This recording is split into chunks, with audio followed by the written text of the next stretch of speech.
তখন 101 রানের জুটি হয়েছে তাওহিদ হৃদয় আর মেহেদী হাসান মিরাজের, কিন্তু হুট করেই দুজনের ভুল বোঝাবুঝি। দুই ব্যাটার প্রায় একই প্রান্তে নিজের ঘরে আর ফিরতে পারেননি হৃদয়। রান আউট হয়েছেন 56 রানে, আর ম্যাচের মোড়টাও ঘুরে গেছে ওই মুহূর্তে। হৃদয়ের রান আউটের সাক্ষী ছিলেন মিরাজই দলের ক্যাপ্টেন। ইনিংস শেষ করে আসা তখন দাবি ছিল, কিন্তু মিরাজ কাটা পড়েছেন রশিদ খানের বলে। এলবিডব্লিউ হয়েও ক্ষান্ত দেননি, একটা রিভিউ নষ্ট করে 60 রানের ড্রেসিং রুমে গেছেন মিরাজ। বাংলাদেশের রান তখন 175।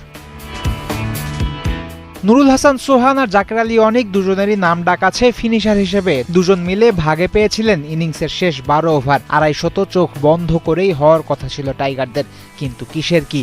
টানা চতুর্থ ইনিংসে রশিদ খানের বলে লেগ বিফোরের ফাঁদে পড়লেন জাকের।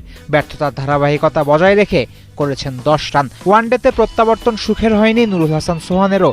7 রান করে আউট হয়েছেন রাশিদের বলে। ফিনিশারদের চরম ব্যর্থতায় একসময় 280 রান করার স্বপ্ন দেখা টাইগারদের ইনিংস মুহূর্তেই ধসে পড়েছে। তখন অল আউট হওয়ার শঙ্কা আকাশে বাতাসে, সেই শঙ্কা শেষ পর্যন্ত সত্য হয়েছে। এর আগে তানভীর ইসলামের 1-6 আর 1-4-এ বাংলাদেশ 221 রান পর্যন্ত পৌঁছতে পেরেছে। 221 রান ডিফেন্ড করতে নেমে কখনোই ম্যাচের গ্রিপ নিজেদের আয়ত্তে রাখতে পারেনি বাংলাদেশের বোলাররা, বরং দারুণ ক্যালকুলেটিভ ইনিংস খেলে আফগানদের জয়ের দিকে নিতে থাকেন রহমত শাহ, রহমানুল্লাহ গুরবাজ। তৃতীয় উইকেট জুটিতে দুজনে 78 রান যোগ করেই ম্যাচ আফগানদের পক্ষে নেন।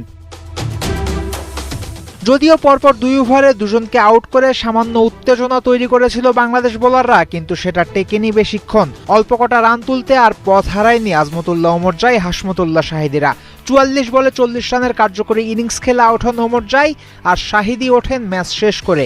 আফগানিস্তান জেতে 5 উইকেটে 17 বল হাতে রেখে।